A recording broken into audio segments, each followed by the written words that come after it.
ಇವತ್ತಿಂದ ಸರಿಯಾಗಿ 12 ವರ್ಷಗಳ ಹಿಂದೆ ಭಾರತದಲ್ಲಿ ಅಂತಹ ಮಂದಿರ ನಿರ್ಮಾಣವಾಯಿತೆಂದರೆ ಈಗಲೂ ಜನರಲ್ಲಿ ಆಶ್ಚರ್ಯ ಮೂಡುವಂತಿದೆ. ಎಲ್ಲೋರದ ಕೈಲಾಸ ಮಂದಿರ. ಕೈಲಾಸ ಮಂದಿರ ಇವತ್ತಿಗೂ ಇಡೀ ಪ್ರಪಂಚದ ಅತಿದೊಡ್ಡ ಮೊನೊಲಿಥಿಕ್ ಸ್ಟ್ರಕ್ಚರ್ ಆಗಿದೆ. ಅಂದರೆ ಒಂದೇ ಕಲ್ಲಿನಿಂದ ನಿರ್ಮಿಸಿದ ಪ್ರಪಂಚದ ಅತಿದೊಡ್ಡ ಮ್ಯಾನ್ಯುಮೆಂಟ್ ಆಗಿದೆ. ಈ ದೇವಾಲಯವನ್ನು ಮೇಲೆ ಪರ್ವತದಿಂದ ಕೆಳಕ್ಕೆ ಕತ್ತರಿಸಿ ಮಾಡಿದ್ದಾರೆ. ಹೌದು, top to bottom carving technique. ಈ ಒಂದು ದೇವಾಲಯವನ್ನು ನಿರ್ಮಿಸಲು 2 ಲಕ್ಷ ಟನ್ ಕಲ್ಲುಗಳನ್ನು ಬೇರ್ಪಡಿಸಲಾಯಿತು. ಇವತ್ತು ಈ ಕಲ್ಲುಗಳನ್ನು ಕ್ಯಾರಿ ಮಾಡಬೇಕಂದ್ರೆ 11,000 ಟ್ರಕ್ಸ್ ಬೇಕಾಗ್ತಿದ್ದವು. ಹೇಗೆ ಮನುಷ್ಯರು ಹ್ಯಾಮರ್ ಮತ್ತು ಚಿಸಲಿಸ್ ನಂತ ಮಾಮೂಲಿ ಟೂಲ್ಸ್ಗಳಿಂದ ಇಂತಹ ಒಂದು ವಿಶಾಲ ಮಂದಿರ ನಿರ್ಮಾಣ ಮಾಡಿದ್ರು, ಇದನ್ನು ನಿರ್ಮಾಣ ಮಾಡಲು ಏನಾದರೂ ಏಲಿಯನ್ಸ್ ಕೈವಾಡವಿದೆಯಾ? 2 ಲಕ್ಷ ಟನ್ ಕಲ್ಲು ತೆಗೆದು ಹಾಕಿದ್ರಂತೆ. ಇವತ್ತಿನವರೆಗೆ ಅವುಗಳ ಸಾಕ್ಷಿ ಯಾಕೆ ಸಿಕ್ಕಿಲ್ಲ? ಈ ಪ್ರಶ್ನೆಗಳಿಗೆ ಉತ್ತರ ಬನ್ನಿ ತಿಳಿದುಕೊಳ್ಳೋಣ ಈ ವಿಡಿಯೋದಲ್ಲಿ. ಮಹಾರಾಷ್ಟ್ರದ ಛತ್ರಪತಿ ಸಂಭಾಜಿನಗರದಿಂದ 30 ಕಿಲೋಮೀಟರ್ ದೂರ ಸಿಚುವೇಟ್ ಆಗಿದೆ ಎಲ್ಲೋರ ವಿಲೇಜ್. ಇಲ್ಲಿ ನಿರ್ಮಿಸಲಾಗಿದೆ ಭಗವಂತ ಶಿವನ ಮಹಾನ್ ಕೈಲಾಸ ಮಂದಿರ. ಈ ಇಮೇಜ್ಗಳನ್ನು ನೋಡಿದರೆ ನಿಮಗೆ ಅಂದಾಜು ಸಿಗಬಹುದು ಈ ಮಂದಿರ ಎಷ್ಟು ವಿಶಾಲವಾಗಿದೆ ಎಂದು. ಟೆಂಪಲ್ ಬಿಲ್ಡಿಂಗ್ ಶುರುವಾಗೋದು ಗೋಪುರ ಅಂದರೆ ಎಂಟ್ರೆನ್ಸ್. ನೆಕ್ಸ್ಟ್ ಬರೋದು ನಂದಿ ಮಂಟಪ, ಸಭಾಮಂಟಪ ಮತ್ತು ಗರ್ಭಗೃಹ. 107 ಫೀಟ್ ಇರುವ ಶಿಖರ ಇದರ ಎಲ್ಲದಕ್ಕಿಂತ ಎತ್ತರದ ಪಾಯಿಂಟ್ ಆಗಿದೆ. ಇದು ತೋರಿಸುತ್ತೆ ಕಲ್ಲು ಬಂಡೆ ಮುಂಚೆ ಎಷ್ಟು ಎತ್ತರ ಇತ್ತು ಎಂದು. ಮಂದಿರದ ಬೇಸ್ಮೆಂಟ್ ಅಲ್ಲಿ ಆನೆಗಳನ್ನು ನೋಡಿದ್ರೆ ನಮಗೆ ಅನಿಸೋದು ಪೂರ್ತಿ ಮಂದಿರ ಇವುಗಳ ಭುಜದ ಮೇಲೆ ನಿಂತಿದೆ ಎಂದು. ಇದೇ ಬೇಸ್ಮೆಂಟ್ ಅಲ್ಲಿ ಮಹಾಭಾರತ ನಕ್ಷೆ ಮತ್ತು ರಾಮಾಯಣದ ಕಥೆಯನ್ನು ತೋರಿಸಿದ್ದಾರೆ. ಎಲ್ಲದಕ್ಕಿಂತ ಆಶ್ಚರ್ಯದ ಮಾತೆಂದರೆ ಇದನ್ನು ನಿರ್ಮಿಸುವಾಗ ಒಂದು ಸಣ್ಣ ತಪ್ಪನ್ನು ಮಾಡಿದರೂ ಮತ್ತೆ ಕಟ್ಟಲು ಸಾಧ್ಯವಿಲ್ಲ. ಒಂದು ತಪ್ಪು = ಪೂರ್ಣ ಯೋಜನೆಯ ವಿಫಲ. ಈ ಒಂದು ಕಾರಣದಿಂದ ಕೆಲವರು ಕೈಲಾಸ ಮಂದಿರವನ್ನು ಮನುಷ್ಯರು ನಿರ್ಮಿಸಲು ಸಾಧ್ಯವಿಲ್ಲ ಎಂದು ನಂಬುತ್ತಾರೆ. ಮತ್ತು ಇವರು ನಂಬೋದು ಇದನ್ನು ಏಲಿಯನ್ಸ್ ಅಥವಾ ಸೂಪರ್ ಹ್ಯೂಮನ್ಸ್ ನಿರ್ಮಿಸಿದ್ರು ಅಂತ. ಆದರೆ ಈ ಥಿಯರಿಗಳನ್ನು ಸಪೋರ್ಟ್ ಮಾಡುವ ಯಾವುದೇ ಎವಿಡೆನ್ಸ್ ಇವತ್ತಿನವರೆಗೆ ಸಿಕ್ಕಿಲ್ಲ. ಮತ್ತೊಂದು ಕಡೆ ಆರ್ಕಿಯೋಲಜಿಸ್ಟ್ ಕ್ಲಿಯರ್ ಎವಿಡೆನ್ಸ್ ಹುಡುಕಿ ತೆಗೆದಿದ್ದಾರೆ. ಇದರಿಂದ ಪ್ರೂವ್ ಆಗುತ್ತೆ ಆ ಸಮಯದ ಮನುಷ್ಯರು ನಾರ್ಮಲ್ ಟೂಲ್ಸ್ಗಳಿಂದ ನಿರ್ಮಿಸಿದ್ದಾರೆ ಅಂತ. ಮಂದಿರವನ್ನು ಸರೌಂಡ್ ಮಾಡುವ ವಾಲ್ಸ್ಗಳಲ್ಲಿ ಏಷಿಯನ್ ಟೈಮಲ್ಲಿ ಯೂಸ್ ಮಾಡಿರೋ ಟೂಲ್ಸ್ನ ಎವಿಡೆನ್ಸ್ಗಳು ಸಿಕ್ಕಿವೆ. ಇವೆನ್ ಟೆಂಪಲ್ನ ಸ್ಕಲ್ಪ್ಚರ್ ಅನಲೈಸ್ ಮಾಡಿದ ಮೇಲೆ ಕನ್ಫರ್ಮ್ ಆಗುತ್ತೆ ಇವುಗಳನ್ನು ಹ್ಯಾಮರ್ ಮತ್ತು ಸಿಸಲ್ಸ್ ನಂತಹ ಆರ್ಡಿನರಿ ಟೂಲ್ಸ್ಗಳಿಂದ ನಿರ್ಮಿಸಿದ್ದಾರೆ ಅಂತ. ಇದರ ಬದಲು ಇನ್ನೊಂದು ಎವಿಡೆನ್ಸ್ ಇದೆ. ಏಲಿಯನ್ ಥಿಯರಿ ಅಥವಾ ಸೂಪರ್ ಹ್ಯೂಮನ್ ಥಿಯರಿಯನ್ನು ರಾಂಗ್ ಎಂದು ತೋರಿಸುತ್ತದೆ. ಆಕ್ಚುಲಿ ಭಾರತದಲ್ಲಿ ರಾಕ್ ಕಟ್ ಮ್ಯಾನ್ಯುಮೆಂಟ್ ನಿರ್ಮಾಣ ಒಂದು ಏಷಿಯನ್ ಟ್ರೆಡಿಷನ್ ಆಗಿದೆ. ಇದು ಕೈಲಾಸ ಮಂದಿರಕ್ಕಿಂತ ಎಷ್ಟೋ ಸೆಂಚುರಿ ಮೊದಲು ಶುರುವಾಗಿತ್ತು. ಈ ಆರ್ಟ್ಗಳನ್ನು ಏಲಿಯನ್ಸ್ ಅಲ್ಲ, ನಮ್ಮ ಪೂರ್ವಜರು ವರ್ಷಗಳಿಂದ ಕಷ್ಟಪಟ್ಟು ಡೆವಲಪ್ ಮಾಡಿದ್ದಾರೆ. ಇದೇ ಆರ್ಟ್ ಪೀಳಿಗೆಯಿಂದ ಪೀಳಿಗೆಯವರೆಗೆ ಪಾಸ್ ಆಗ್ತಾ ಹೋಯಿತು. ಭಾರತದಲ್ಲಿ ರಾಕ್ ಕಟ್ ಮ್ಯಾನ್ಯುಮೆಂಟ್ ಶುರುವಾಗೋದು 23 ವರ್ಷಗಳ ಹಿಂದೆ 3ನೇ ಸೆಂಚುರಿ BCEಯಲ್ಲಿ. ಅವಾಗ ಮೌರ್ಯ ಸಾಮ್ರಾಜ್ಯದ ಚಕ್ರವರ್ತಿ ಅಶೋಕನು ಅಜೀವಿಕ ಮತದ ಅನುಯಾಯಿಗಳಿಗಾಗಿ ಬಾಬರ್ ಕೇವ್ಸ್ ನಿರ್ಮಿಸಿದ್ದನು. ಗುಹೆಗಳ ಒಳಭಾಗವು ಅತ್ಯಂತ ನುರಿತ ಹಾಗೂ ಹದವಾದ ತಳಹದಿಯನ್ನು ಹೊಂದಿದ್ದು ಬೆಳಕು ಬಿದ್ದಾಗ ಮಿಂಚುವಷ್ಟು ಗಟ್ಟಿತನವಿದೆ. ಇವು ಮೌರ್ಯ ಕಾಲದ ಶಿಲಾಶಿಲ್ಪಕಲೆಯ ಅದ್ಭುತ ಉದಾಹರಣೆಯಾಗಿದೆ. ಇದಾದ್ಮೇಲೆ 2ನೇ ಸೆಂಚುರಿ BCಯಿಂದ 1ನೇ ಸೆಂಚುರಿಯವರೆಗೆ ಅಜಂತಾ ಕೇವ್ಸ್ ನಿರ್ಮಾಣವಾಯಿತು. ಇವು ಬುದ್ಧ ಅನುಯಾಯಿಗಳಿಗೆ ಪ್ರಾರ್ಥನೆಯ ಮಂದಿರವಾಗಿ ಕೆಲಸ ಮಾಡುತ್ತದೆ. ಗುಪ್ತ ಪೀರಿಯಡ್ ಅಲ್ಲಿ 5ನೇ ಸೆಂಚುರಿ CEಯಿಂದ 6ನೇ ಸೆಂಚುರಿ CEಯವರೆಗೆ ಮುಂಬೈಯಲ್ಲಿ ಎಲಿಫೆಂಟ್ ಕೇವ್ಸ್ ನಿರ್ಮಾಣವಾಯಿತು. ಈ ರಾಕ್ ಕಟ್ ಟೆಂಪಲ್ ಶಿವನಿಗೆ ಸಮರ್ಪಿತ ದೇವಾಲಯವಾಗಿದೆ. ಆದರೆ 7ನೇ ಸೆಂಚುರಿ CEಯಲ್ಲಿ ರಾಕ್ ಕಟ್ ಆರ್ಕಿಟೆಕ್ಚರ್ ಅಲ್ಲಿ ಒಂದು ಇಂಪಾರ್ಟೆಂಟ್ ತಿರುವು ಬರುತ್ತದೆ. ಫಸ್ಟ್ ಟೈಮ್ ಭಾರತದಲ್ಲಿ ಬಂಡೆಗಳಲ್ಲಿ ಗುಹೆಗಳನ್ನು ಮಾತ್ರವಲ್ಲ, ಇಡೀ ಮಂದಿರವನ್ನು ಕಲ್ಲಿನಿಂದ ನಿರ್ಮಿಸುತ್ತಾರೆ. ಪಲ್ಲವಾಸ್ ಡೈನಸಿಟಿ ರೂಲ್ಸ್ ಅಲ್ಲಿ ಮಹಾಬಲಿಪುರಂದಲ್ಲಿ 5 ಮಂದಿರವನ್ನು ನಿರ್ಮಿಸಿದ್ರು. ಇವುಗಳನ್ನು ಪಂಚರಥಾಸ್ ಎಂದು ಕರೆಯುತ್ತಾರೆ. ಫೈನಲಿ 8th ಸೆಂಚುರಿ CE ಭಾರತದಲ್ಲಿ ರಾಕ್ ಕಟ್ ಆರ್ಕಿಟೆಕ್ಚರ್ ತನ್ನ ಪೀಕ್ಗೆ ಬಂದು ತಲುಪಿತು. ಎಲ್ಲೋರದ ಒಂದು ಪರ್ವತವನ್ನು ಕಾರ್ವಿಂಗ್ ಮಾಡಿ ಕೈಲಾಸ ಮಂದಿರವನ್ನು ನಿರ್ಮಿಸಲಾಯಿತು. ಇದು ಪ್ರಪಂಚದ ಅತಿ ದೊಡ್ಡ ಮೊನೋಲಿಥಿಕ್ ಸ್ಟ್ರಕ್ಚರ್ ಆಗೋದರ ಜೊತೆಗೆ ಇದು ಕಾಂಪ್ಲೆಕ್ಸ್ ಕೂಡ ಆಗಿದೆ. ಇನ್ಫ್ಯಾಕ್ಟ್ ನೀವು ಕೈಲಾಸ ಮಂದಿರವನ್ನು ಜೂಮ್ ಔಟ್ ಮಾಡಿ ನೋಡಿದರೆ ನಿಮಗೆ ಆಸುಪಾಸಿನಲ್ಲಿ ಕಲ್ಲಿನಿಂದ ಮಾಡಿದ ಎಷ್ಟೋ ಗುಹೆಗಳು ಕಾಣಿಸುತ್ತವೆ. ಈ ಏರಿಯಾದಲ್ಲಿ ಟೋಟಲ್ 34 ಗುಹೆಗಳು ಇವೆ. ಇವುಗಳನ್ನು ಎಲ್ಲೋರ ಕೇವ್ಸ್ ಎಂದು ಕರೆಯುತ್ತಾರೆ. ಈ ಒಂದು 34 ಗುಹೆಗಳಲ್ಲಿ 16ನೇ ಗುಹೆಯಲ್ಲಿ ನಿರ್ಮಿಸಲಾಗಿದೆ ಕೈಲಾಸ ಮಂದಿರ. ಈಗಲೂ ಅದೇ ಪ್ರಶ್ನೆಗಳಿವೆ. ಹೇಗೆ ಸಾಮಾನ್ಯ ಟೂಲ್ಸ್ಗಳಿಂದ ಮನುಷ್ಯರು 2 ಲಕ್ಷ ಟನ್ ಕಲ್ಲುಗಳನ್ನು ಬೇರ್ಪಡಿಸಿದರು ಮತ್ತು ಹೇಗೆ ಒಂದು ದೊಡ್ಡ ವಿಶಾಲ ಮಂದಿರವನ್ನು ನಿರ್ಮಿಸಿದ್ರು ಅಂತ. ಹಾಗಾದರೆ ಈ ಮಂದಿರವನ್ನು ಯಾರು ನಿರ್ಮಿಸಿದ್ರು? ವೆಲ್, ಆರ್ಕಿಯಾಲಜಿಸ್ಟ್ ನವರಿಗೆ ಬರೋಡಾದಲ್ಲಿ ಎಕ್ಸಿಬಿಷನ್ ವೇಳೆ ಒಂದು ಕಾಪರ್ ಪ್ಲೇಟ್ ಸಿಗುತ್ತೆ. ಈ ಪ್ಲೇಟ್ಗಳನ್ನು ಕರ್ಕಟು ಹೆಸರಿನ ರಾಜ ಗ್ರಾಂಟ್ ಮಾಡಿದ್ರು. ಇದರಲ್ಲಿ ಕ್ಲಾರಿಟಿಯಾಗಿ ಮೆನ್ಷನ್ ಆಗಿದೆ ಎಲ್ಲೋರದ ಕೈಲಾಸ ಮಂದಿರವನ್ನು ರಾಷ್ಟ್ರಕೂಟ ಸಾಮ್ರಾಜ್ಯದ 1ನೇ ಕೃಷ್ಣರಾಜ ನಿರ್ಮಿಸಿದ್ರು ಅಂತ. ರಾಷ್ಟ್ರಕೂಟ ಸಾಮ್ರಾಜ್ಯ ಏಸಿಯಂಟ್ ಇಂಡಿಯಾದ ಬಹಳ ದೊಡ್ಡ ಮಹಾನ್ ಸಾಮ್ರಾಜ್ಯಗಳಲ್ಲಿ ಒಂದಾಗಿದೆ. ಒಂದು ಸಾಮ್ರಾಜ್ಯದಲ್ಲಿ ಇಯರ್ 753ರಿಂದ 982ರವರೆಗೆ ಒಟ್ಟು 13 ರಾಜರು ಆಳ್ವಿಕೆಯನ್ನು ಮಾಡಿದ್ರು. ಇವರ ಒಂದು ಪೀಕಲ್ಲಿ ಇವರ ಸಾಮ್ರಾಜ್ಯ ಈ ತರ ಕಾಣ್ತಿತ್ತು. ಇವರ ನಂತರ 1ನೇ ಕೃಷ್ಣರಾಜ ಆಳ್ವಿಕೆಯನ್ನು ಮಾಡಿದನು. ಬರೋಡಾದ ಕಾಪರ್ ಪ್ಲೇಟ್ ಪ್ರಕಾರ ಕೈಲಾಸ ಮಂದಿರವನ್ನು 1ನೇ ಕೃಷ್ಣರಾಜ ನಿರ್ಮಿಸಿದ್ರು. ಆದರೆ ಒಂದು ಪ್ರಾಬ್ಲಮ್ ಇದೆ. ಕೃಷ್ಣರಾಜ ಇಯರ್ 756 ಸಿ ಇಂದ 774 ಸಿ ಅವರೆಗೆ ರೂಲ್ ಮಾಡಿದ್ರು. ಆದರೆ ಇವರು ಕೇವಲ 18 ವರ್ಷಗಳ ಕಾಲ ರೂಲ್ ಮಾಡಿದ್ರು. ಇಂತಹ ಕಡಿಮೆ ಸಮಯದಲ್ಲಿ ಒಂದು ದೊಡ್ಡ ಮಂದಿರ ನಿರ್ಮಿಸೋದು ಕಲ್ಪನೆಯಿಂದ ಹೊರಗಿದೆ. ಇನ್ಫ್ಯಾಕ್ಟ್ ಹರ್ಮನ್ ಗೋಯೆಟ್ಸ್ ಹೆಸರಿನ ಜರ್ಮನ್ ಆರ್ಕಿಯಾಲಜಿಸ್ಟ್ ರವರು ತಮ್ಮ ಥಿಯರಿಯಲ್ಲಿ ಕೈಲಾಸ ಮಂದಿರವನ್ನು ನಿರ್ಮಿಸಲು 500 ವರ್ಷಗಳು ಆಗಿವೆ ಎಂದು ಹೇಳಿದ್ದಾರೆ. ಅವರ ಒಂದು ಹೇಳಿಕೆ ಏನೆಂದ್ರೆ ಕೈಲಾಸ ಮಂದಿರವನ್ನು ಕೃಷ್ಣರಾಜ ತನ್ನ ಒಂದು 18 ವರ್ಷಗಳ ಆಳ್ವಿಕೆಯಲ್ಲಿ ನಿರ್ಮಿಸಲು ಸಾಧ್ಯವಿಲ್ಲ ಎಂದು ಹೇಳುತ್ತಾರೆ. ಆಲ್ಸೋ ಗೋಯೆಟ್ಸ್ ರವರು ಮಂದಿರದ ಆರ್ಕಿಟೆಕ್ಚರ್ ಮತ್ತು ಸ್ಕಲ್ಪ್ಚರ್ ಅನ್ನು ಡೀಪ್ಲಿ ಸ್ಟಡಿ ಮಾಡಿದಾಗ ಅವರಿಗೆ ಟೋಟಲ್ 10 ಬೇರೆ ಬೇರೆ ಆರ್ಟ್ ಸ್ಟೈಲ್ ಕಾಣಿಸುತ್ತೆ. ಫಾರ್ ಎಕ್ಸಾಂಪಲ್, ಮಂದಿರದ ಎಂಟ್ರೆನ್ಸ್ ಅಲ್ಲಿ ಗಜಲಕ್ಷ್ಮಿ ಪ್ಯಾನಲ್ ಇದೆ. ಈ ಪ್ಯಾನಲ್ನ ಆರ್ಟಿಸ್ಟಿಕ್ ಸ್ಟೈಲ್ ಮತ್ತು ಬೇಸ್ಮೆಂಟ್ ಅಲ್ಲಿ ಮಾಡಿರುವ ಎಲಿಫೆಂಟ್ ಮತ್ತು ಲಯನ್ಸ್ ತುಂಬಾ ಡಿಫರೆನ್ಸ್ ಇದೆ.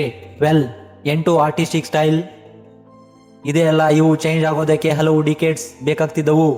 ಇದರಿಂದ ಗೋಯೆಟ್ಸ್ ರವರು ಇದು ಪಾಸಿಬಲ್ ಇಲ್ಲ, ಕೃಷ್ಣರಾಜ ತನ್ನ 18 ವರ್ಷ ಆಳ್ವಿಕೆಯಲ್ಲಿ ಈ 10 ಆರ್ಟಿಸ್ಟಿಕ್ ಸ್ಟೈಲ್ ಮಂದಿರವನ್ನು ನಿರ್ಮಿಸಲು ಯೂಸ್ ಮಾಡಿರಬಹುದು ಎಂದು. ಗೋಯೆಟ್ಸ್ ಪ್ರಕಾರ ಈ 10 ಆರ್ಟ್ ಸ್ಟೈಲ್ 8ನೇ ಸೆಂಚುರಿಯಿಂದ 13ನೇ ಸೆಂಚುರಿಯವರೆಗೆ ಡೆವಲಪ್ ಆಗಿದೆ ಮತ್ತು 8 ಬೇರೆ ಬೇರೆ ರಾಜರು ಆರ್ಟ್ ಸ್ಟೈಲ್ ಅನ್ನು ರಿಪ್ರೆಸೆಂಟ್ ಮಾಡಿದ್ದಾರೆ. ಸಿಂಪಲ್ ಭಾಷೆಯಲ್ಲಿ ಹೇಳುವುದಾದರೆ ಗೋಯೆಟ್ಸ್ ಅವರ ಪ್ರಕಾರ ಈ ಮಂದಿರವನ್ನು 500 ವರ್ಷಗಳ ಡ್ಯೂರೇಷನ್ ಅಲ್ಲಿ ನಿರ್ಮಿಸಿದ್ದಾರೆ ಮತ್ತು ಇದರಲ್ಲಿ 8 ಬೇರೆ ಬೇರೆ ರಾಜರ ಕಾಂಟ್ರಿಬ್ಯೂಷನ್ ಇದೆ ಅಂತ. ಅಕಾರ್ಡಿಂಗ್ ಗೋಯೆಟ್ಸ್ ಪ್ರಕಾರ ಕೈಲಾಸ ಮಂದಿರ ಕನ್ಸ್ಟ್ರಕ್ಷನ್ ಕೃಷ್ಣರಾಜ ಅಲ್ಲ 8ನೇ ಸೆಂಚುರಿಯ ರಾಷ್ಟ್ರಕೂಟರ ಮೊದಲನೇ ರಾಜ ದಂತಿದುರ್ಗ ಸ್ಟಾರ್ಟ್ ಮಾಡಿದ್ರು. ಅದರ ನಂತರ 7 ರಾಜರು ಕನ್ಸ್ಟ್ರಕ್ಷನ್ ಅನ್ನು ಮುಂದುವರಿಸಿದರು. ಫೈನಲಿ 13th ಸೆಂಚುರಿಯಲ್ಲಿ ಮಂದಿರ ಪೂರ್ಣವಾಗಿ ತಯಾರಾಯಿತು. ಇದೇ ತರ ಫುಲ್ ಮಂದಿರ ಕನ್ಸ್ಟ್ರಕ್ಷನ್ ನಲ್ಲಿ 500 ವರ್ಷಗಳು ಬೇಕಾದವು. ಗೋಯೆಟ್ಸ್ ರವರು ಈ ಥಿಯರಿಯನ್ನು 1952ರಲ್ಲಿ ಕೊಟ್ಟಿದ್ರು. ಕೆಲವು ವರ್ಷಗಳವರೆಗೆ ಇವರ ಥಿಯರಿಯನ್ನು ಯಾರು ಕೌಂಟರ್ ಕೊಟ್ಟಿರಲಿಲ್ಲ. ಆದರೆ 1982ರಲ್ಲಿ ಭಾರತದ ಆರ್ಕಿಯಾಲಜಿಸ್ಟ್ MK ಧವಲಿಕರ್ ಅವರು ತನ್ನ ಪೇಪರ್ನಲ್ಲಿ ಕೈಲಾಸದ ಸ್ಟೈಲಿಸ್ಟಿಕ್ ಡೆವಲಪ್ಮೆಂಟ್ ಅಂಡ್ ಕ್ರೋನಾಲಜಿಯನ್ನು ಪಬ್ಲಿಷ್ ಮಾಡಿದ್ರು ಮತ್ತು ಗೋಯೆಟ್ಸ್ ರವರ ಥಿಯರಿಯನ್ನು ಸಂಪೂರ್ಣ ತಪ್ಪು ಎಂದು ಸಾಬೀತುಪಡಿಸಿದರು ಮತ್ತು ಅವರು ಪ್ರೂವ್ ಮಾಡಿದ್ರು ಕೈಲಾಸ ಮಂದಿರವನ್ನು ಕೇವಲ 10ರಿಂದ 12 ವರ್ಷದೊಳಗೆ ನಿರ್ಮಿಸಬಹುದು ಅಂತ. ಅವರ ಪ್ರಕಾರ 756ನೇ ವರ್ಷದಲ್ಲಿ ರಾಷ್ಟ್ರಕೂಟ ಸಾಮ್ರಾಜ್ಯದಲ್ಲಿ ದಂತಿದುರ್ಗ ರಾಜರಿಂದ 1ನೇ ಕೃಷ್ಣರಾಜರವರಿಗೆ ಪಟ್ಟಾಭಿಷೇಕ ಮಾಡಲಾಯಿತು. ಇದಾದ 1 ವರ್ಷದ ನಂತರ ಅಂದ್ರೆ 757ರಲ್ಲಿ ಕೃಷ್ಣರಾಜ ಬಾದಾಮಿಯ ಚಾಲುಕ್ಯರ ಮೇಲೆ ಯುದ್ಧ ಸಾರಿದ ಮತ್ತು ಒಂದು ದೊಡ್ಡ ಗೆಲುವನ್ನು ಸಾಧಿಸಿದ. ಈ ಯುದ್ಧದ ನಂತರ ಕೃಷ್ಣರಾಜ ಪಟದ ಕಲ್ಲಿನ ವಿರೂಪಾಕ್ಷ ಮಂದಿರವನ್ನು ನೋಡಿದ. ಈ ಮಂದಿರವನ್ನು 2ನೇ ಕೀರ್ತಿವರ್ಮ ನಿರ್ಮಿಸಿದ್ರು. ಇದೇ 2ನೇ ಕೀರ್ತಿವರ್ಮನನ್ನು ಕೃಷ್ಣರಾಜ ಸೋಲಿಸಿದ್ದ. ಪಟ್ಟದ ಕಲ್ಲಿನ ವಿರೂಪಾಕ್ಷ ಮಂದಿರ ಕೃಷ್ಣರಾಜರನ್ನು ತುಂಬಾ ಇಂಪ್ರೆಸ್ ಮಾಡಿತ್ತು. ಈ ಮಂದಿರ ಕೃಷ್ಣರಾಜರನ್ನು ಎಷ್ಟು ಇಂಪ್ರೆಸ್ ಮಾಡಿತ್ತೆಂದರೆ ಅವರು ಕೂಡ ಇಂತಹದೇ ಒಂದು ಮಂದಿರವನ್ನು ನಿರ್ಮಿಸಲು ನಿರ್ಧರಿಸಿದ್ರು. ಇದರಿಂದ ವಿರೂಪಾಕ್ಷ ಮಂದಿರವನ್ನು ನಿರ್ಮಿಸಿದ ಸ್ಕಲ್ಪ್ಚರ್ಸ್ ಮತ್ತು ಆರ್ಕಿಟೆಕ್ಟ್ಸ್ ಗಳನ್ನು ಆತ ಯುದ್ಧದ ಪ್ರೈಸ್ ಆಗಿ ತನ್ನ ಜೊತೆಗೆ ಎಲ್ಲೋರಾಗೆ ಕರೆತಂದನು. ಇದಾದ ನಂತರ ಚಾಲುಕ್ಯನ್ ಆರ್ಕಿಟೆಕ್ಟ್ಸ್ ಮತ್ತು ಎಲ್ಲೋರದ ರಾಷ್ಟ್ರಕೂಟದ ಆರ್ಕಿಟೆಕ್ಟ್ಸ್ ಜೊತೆ ಸೇರಿ ಕೈಲಾಸ ಮಂದಿರ ನಿರ್ಮಿಸಲಾಯಿತು. ಇದೇ ಕಾರಣದಿಂದ ಎಲ್ಲೋರದ ಕೈಲಾಸ ಮಂದಿರ ಮತ್ತು ಪಟ್ಟದಕಲ್ಲಿನ ವಿರೂಪಾಕ್ಷ ಮಂದಿರ ಆಲ್ಮೋಸ್ಟ್ ಒಂದು ರೆಪ್ಲಿಕಾ ಆಗಿದೆ. ಡಿಫ್ರೆನ್ಸ್ ಏನಂದ್ರೆ ಕೈಲಾಸ ಮಂದಿರ ಒಂದು ರಾಕೆಟ್ ಮಂದಿರವಾಗಿದೆ ಮತ್ತು ಸೈಜಿನಲ್ಲಿ ಬಹಳ ದೊಡ್ಡದಿದೆ. ಆದರೆ ಇಲ್ಲಿ ಒಂದು ಇಂಟ್ರೆಸ್ಟಿಂಗ್ ಲೇಯರ್ ಇದೆ. ಯಾವ ಒಂದು ಚಾಲುಕ್ಯ ಆರ್ಟಿಸ್ಟ್ಗಳನ್ನು ಕೃಷ್ಣರಾಜ ಎಲ್ಲೋರಾಗೆ ಕರೆತಂದಿದ್ದನೋ ಅವರೆಲ್ಲ ಚಾಲುಕ್ಯರಾಗಿರಲಿಲ್ಲ. ಅವರಲ್ಲಿ ಕೆಲವರು ಪಲ್ಲವನ್ಸ್ ಆಗಿದ್ರು. ಅವರು ತಮಿಳುನಾಡಿನ ಏರಿಯಾದ ಪಲ್ಲವನ್ ಸಾಮ್ರಾಜ್ಯವನ್ನು ಬಿಲಾಂಗ್ ಮಾಡ್ತಿದ್ರು. ಚಾಲುಕ್ಯರ ರಾಜ 2ನೇ ಕೀರ್ತಿವರ್ಮ ಅವರನ್ನು ಪಟ್ಟದಕಲ್ಲಿಗೆ ಕರೆತಂದಿದ್ದನು. ಈತ ಪಲ್ಲವರ ರಾಜರನ್ನು ಸೋಲಿಸಿದ್ದ. ಕೃಷ್ಣರಾಜ ಆತನಿಗೆ ಗೊತ್ತಿದ್ದೋ ಗೊತ್ತಿಲ್ಲದೋ ಕೈಲಾಸ ಮಂದಿರ ನಿರ್ಮಿಸಲು ಪಲ್ಲವ, ಚಾಲುಕ್ಯ ಮತ್ತು ರಾಷ್ಟ್ರಕೂಟರ ಒಂದು ಆರ್ಕಿಟೆಕ್ಟ್ಸ್ ಟೀಮ್ ಅನ್ನು ಮಾಡಿಕೊಂಡಿದ್ದ.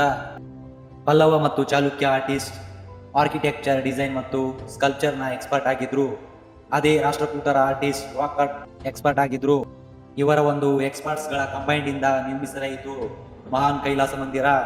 ಹರ್ಮನ್ ಗೋಯಟ್ಸ್ ಪ್ರಕಾರ ಮಂದಿರದಲ್ಲಿ ಬೇರೆ ಬೇರೆ ಆರ್ಟಿಸ್ಟಿಕ್ ಸ್ಟೈಲ್ ಯಾಕೆ ಸಿಕ್ಕು ಅಂದ್ರೆ ಇವುಗಳನ್ನು ಬೇರೆ ಬೇರೆ ರಾಜರು ನಿರ್ಮಿಸಿದ್ರು. ಆದರೆ MK ಧವಲಿಕರ್ ಅವರ ಪ್ರಕಾರ ಇಲ್ಲಿ 3 ಬೇರೆ ಬೇರೆ ಸಂಸ್ಕೃತಿ ಮತ್ತು ಬೇರೆ ಸಾಮ್ರಾಜ್ಯದಿಂದ ಬಂದ ಆರ್ಟಿಸ್ಟ್ ನ ಟೀಮ್ ಕೆಲಸ ಮಾಡಿತ್ತು. ಈ ಟೀಮ್ಗಳಲ್ಲಿ ಸಬ್ ಟೀಮ್ ಇತ್ತು ಮತ್ತು ಆರ್ಕಿಟೆಕ್ಟ್ ಸ್ಟೈಲ್ ಬೇರೆ ಇತ್ತು. ಆದರೆ ರಾಜ ಒಬ್ಬನೇ, ಆರ್ಟಿಸ್ಟಿಕ್ ಸ್ಟೈಲ್ ಬೇರೆ ಬೇರೆ ಇತ್ತು. ಈಗ ಬರೋಣ ಎಲ್ಲದಕ್ಕಿಂತ ಇಂಪಾರ್ಟೆಂಟ್ ಸವಾಲಿನ ಮೇಲೆ. ಏಷಿಯನ್ ಇಂಡಿಯಾದಲ್ಲಿ ಮಾನಸ ಹೆಸರಿನ ಮಹಾನ್ ಗ್ರಂಥ ಬರೆಯಲಾಗಿತ್ತು. ಇದರಲ್ಲಿ ಏಷಿಯನ್ ಇಂಡಿಯಾದ ಆರ್ಕಿಟೆಕ್ಚರ್ನ ಪ್ರಿನ್ಸಿಪಲ್ ಮತ್ತು ಡಿಸೈನ್ ಅನ್ನು ಡೆಪ್ತ್ ಅಲ್ಲಿ ಇಳಿಸಲಾಗಿತ್ತು. ನಾವು MK ಧವಲಿಕರ್ ಅವರ ಥಿಯರಿ ಮತ್ತು ಮಾನಸಾರ್ ಥಿಯರಿಯನ್ನು ಕಂಬೈನ್ ಮಾಡಿ ನೋಡಿದಾಗ ಕೈಲಾಸ ಮಂದಿರದ ಮಿಸ್ಟ್ರಿ ಬಹಳಷ್ಟು ಸಾಲ್ವ್ ಆಗುತ್ತೆ. ಎಲ್ಲದಕ್ಕಿಂತ ಮೊದಲು ಏಷಿಯಂಟ್ ಆರ್ಕಿಟೆಕ್ಚರ್ನವರು ಮಂದಿರವನ್ನು ನಿರ್ಮಿಸಲು ಒಂದು ಸೂಟೇಬಲ್ ಸೈಟ್ ಅನ್ನು ಆಯ್ಕೆ ಮಾಡಿಕೊಂಡರು. ಅವರು ಎಲ್ಲೋರದ ಬೃಹತ್ ಬಂಡೆಯನ್ನು ಆಯ್ಕೆ ಮಾಡಿಕೊಂಡು ನಂತರ ಅವರು ಆ ಬಂಡೆ ಮೇಲೆಯೇ ಮಂದಿರದ ಪೂರ್ತಿ ಬ್ಲೂ ಪ್ರಿಂಟ್ ಅನ್ನು ತಯಾರಿಸಿಕೊಂಡರು. ಕೈಲಾಸ ಮಂದಿರದ ಕೇಸಲ್ಲಿ ವಿರೂಪಾಕ್ಷ ಮಂದಿರ ಬಹಳಷ್ಟು ಸಿಮಿಲರ್ ಇತ್ತು. ಬ್ಲೂ ಪ್ರಿಂಟ್ ಆದ್ಮೇಲೆ ಕಾರ್ವಿಂಗ್ ಮತ್ತು ಎಕ್ಸಿವೇಷನ್ ನ ಕೆಲಸವಿತ್ತು. ರಾಕೆಟ್ ಆರ್ಕಿಟೆಕ್ಚರ್ನ ಬಹಳಷ್ಟು ಇಂಪಾರ್ಟೆಂಟ್ ವಿಷಯವೇನೆಂದರೆ ಬಂಡೆಯ ಮೇಲಿಂದ ಕೆಳಗಿನವರೆಗೆ ಕಾರ್ವಿಂಗ್ ಮಾಡಬೇಕಿತ್ತು. ಕೈಲಾಸ ಮಂದಿರದ ಕೇಸಲ್ಲಿ 3 ದೊಡ್ಡ ಟ್ರೆಂಚಸ್ಗಳಿಂದ ಸ್ಟಾರ್ಟ್ ಮಾಡಿದ್ರು. ಯಾಕಂದ್ರೆ ಸೆಂಟ್ರಲ್ಲಿ ಒಂದು ರೆಕ್ಟ್ಯಾಂಗಲ್ ಕಲ್ಲಿನ ಮಾಸ್ಕ್ ಐಸೋಲೇಟ್ ಆಗೋಕೆ. ಈ ಒಂದು ಫುಲ್ ಪ್ರೊಸೆಸ್ ನಂತರ ಸೈಡಲ್ಲಿ 270 ಬಾರ್ 50 ಬಾರ್ 100 ಫೀಟಿನ ಟ್ರೆಂಚ್ ರೆಡಿ ಆಯಿತು. ಹಿಂದೆ 150 ಬಾರ್ 30 ಬಾರ್ 100 ಫೀಟಿನ ಟ್ರೆಂಚ್ ರೆಡಿ ಆಯಿತು. ಮಧ್ಯದಲ್ಲಿ ಫ್ರೀಯಾಗಿ ನಿಂತಿರೋ ಬ್ಲಾಕ್ ರೆಡಿ ಆಯಿತು. ಇದನ್ನು ಕಾರ್ವಿಂಗ್ ಮಾಡಿ ಮಂದಿರವನ್ನು ನಿರ್ಮಿಸಬಹುದು. ಧವಲಿಕರ್ ಅವರು ಎಸ್ಟಿಮೇಟ್ ಮಾಡಿದ್ರು ಒಂದು ಟ್ರೆಂಚ್ ನಿರ್ಮಿಸಲು ಸುಮಾರು 20 ಲಕ್ಷ ಕ್ಯೂಬಿಕ್ ಫೀಟ್ ಕಲ್ಲನ್ನು ತೆಗೆದಿರಬಹುದು ಅಂತ. ಹಾಗಾದ್ರೆ ನಾವು ಅಜ್ಯೂಮ್ ಮಾಡಿದ್ರೆ ಒಬ್ಬ ವರ್ಕರ್ ಒಂದು ದಿನದಲ್ಲಿ 4 ಕ್ಯೂಬಿಕ್ ಫೀಟ್ ಕಲ್ಲು ತೆಗೆಯಬಹುದು. ಇದು ತುಂಬಾ ಪಾಸಿಬಲ್ ಇತ್ತು. ಹಾಗಾದರೆ 250 ವರ್ಕರ್ ಸೇರಿ ಒಂದು ದಿನದಲ್ಲಿ 1000 ಕ್ಯೂಬಿಕ್ ಫೀಟ್ ಕಲ್ಲು ತೆಗೆಯಬಹುದು. ಇದೇ ವರ್ಕರ್ ಒಂದು ವರ್ಷದಲ್ಲಿ 3,65,000 ಕ್ಯೂಬಿಕ್ ಫೀಟ್ ಕಲ್ಲು ತೆಗೆಯಬಹುದು. ಮತ್ತು 20 ಲಕ್ಷ ಕ್ಯೂಬಿಕ್ ಫೀಟ್ ಕಲ್ಲು ತೆಗೆಯಲು 5.5 ವರ್ಷ ಆಗಿರಬಹುದು. ಗಮನ ಕೊಡುವ ಮಾತೆಂದರೆ ಆಕ್ಚುಲಿ ಕಾರ್ವಿಂಗ್ ವರ್ಕ್ ಟ್ರೆಂಚಸ್ ಜೊತೆಗೇನೆ ನಡೀತಾ ಇತ್ತು. ಹಾಗೆಯೇ ಸೆಂಟ್ರಲ್ ಬ್ಲಾಕ್ ಸ್ವಲ್ಪ ವಿಸಿಬಲ್ ಆಗ್ತಿದ್ದಂತೆಯೇ ಬೇರೆ ಟೀಮ್ ಅದನ್ನು ಕಾರ್ವಿಂಗ್ ಮಾಡಲು ಸ್ಟಾರ್ಟ್ ಮಾಡ್ತಿದ್ರು. ಅಂದ್ರೆ 5.5 ವರ್ಷದಲ್ಲಿ ಕೇವಲ ಟ್ರೆಂಚಸ್ ಆಗಿರುವ ಬದಲು ಮಂದಿರದ ಮೇಲ್ಭಾಗ ಸಿಗ್ನಿಫಿಕೆಂಟ್ಲಿ ಕಾರ್ವಿಂಗ್ ಆಗಿರಬಹುದು. ಮಂದಿರದ ಬಾಕಿ ಇರುವ ಬೇರೆ 5 ರಿಂದ 6 ವರ್ಷಗಳಲ್ಲಿ ಬಾಕಿ ಇರುವ ಭಾಗವನ್ನು ಕಾರ್ವಿಂಗ್ ಮಾಡಿದ್ರು, ಅದನ್ನು ಫಾಲೋ ಮಾಡಿದ್ರು, ಸ್ಕಲ್ಪ್ಚರ್ ಮಾಡಿದ್ರು ಮತ್ತು ಫೈನ್ ಕಾರ್ವಿಂಗ್ ಮಾಡಿದ್ರು. ಇದೇ ತರ 12 ವರ್ಷಗಳ ಒಳಗೇನೆ ಮಂದಿರವನ್ನು ನಿರ್ಮಿಸಲಾಯಿತು. ಆದರೆ ಒಂದು ಮಿಸ್ಟ್ರಿ ಈಗಲೂ ಬಾಕಿ ಇದೆ. ಮಂದಿರವನ್ನು ನಿರ್ಮಿಸಲು 2 ಲಕ್ಷ ಟನ್ ಕಲ್ಲು ತೆಗೆಯಲಾಗಿತ್ತಲ್ಲ, ಹಾಗಾದರೆ ಅವು ಎಲ್ಲಿ ಹೋಯಿತು? ಎಕ್ಸ್ಪರ್ಟ್ಸ್ಗಳು ಇವುಗಳಿಗೆ ಒಂದು ಲಾಜಿಕಲ್ ಎಕ್ಸ್ಪ್ಲನೇಷನ್ ಕೊಟ್ಟಿದ್ದಾರೆ. ಕಲ್ಲುಗಳನ್ನು ಪಕ್ಕದ ರೋಡುಗಳಲ್ಲಿ ಅಥವಾ ಬಿಲ್ಡಿಂಗ್ ನ ಫೌಂಡೇಶನ್ ನಿರ್ಮಿಸಲು ಯೂಸ್ ಮಾಡಿರಬಹುದು, ಅಥವಾ ಸಿಂಪ್ಲಿ ವ್ಯಾಲಿಗಳಲ್ಲಿ ಡಂಪ್ ಮಾಡಿರಬಹುದು. ಆದರೆ ಇವತ್ತಿನವರೆಗೆ ಸಾಕ್ಷಿ ಯಾಕೆ ಸಿಕ್ಕಿಲ್ಲ ಅಂದ್ರೆ ಇವುಗಳು ಚಿಕ್ಕ ಪೀಸಿನಲ್ಲಿತ್ತು. ಮೋಸ್ಟ್ ಪ್ರಾಬಬ್ಲಿ ಇವು 13 ವರ್ಷಗಳ ಹಿಂದೆ ಎರೋಜನ್ ಕಾರಣದಿಂದ ಮಣ್ಣಿನಲ್ಲಿ ಕನ್ವರ್ಟ್ ಆಗಿರಬಹುದು. ಆದರೆ ಎಕ್ಸಾಕ್ಟ್ಲಿ ಆಗಿ ಈ ಕಲ್ಲುಗಳ ಜೊತೆ ಏನಾಯಿತು ಎಂದು ಇವತ್ತಿನವರೆಗೆ ಯಾವುದೇ ಸರ್ಟಿಕ್ ಎವಿಡೆನ್ಸ್ ಸಿಕ್ಕಿಲ್ಲ. ಆದ್ದರಿಂದ ಇವತ್ತಿನವರೆಗೆ ಈ ಮಾತು ಒಂದು ಮಿಸ್ಟರಿ ಆಗಿದೆ. ಈ ವಿಡಿಯೋ ಇಷ್ಟ ಆದರೆ ಲೈಕ್, ಶೇರ್, ಸಬ್ಸ್ಕ್ರೈಬ್ ಹಾಗೂ ಕಮೆಂಟ್ ಮಾಡಿ.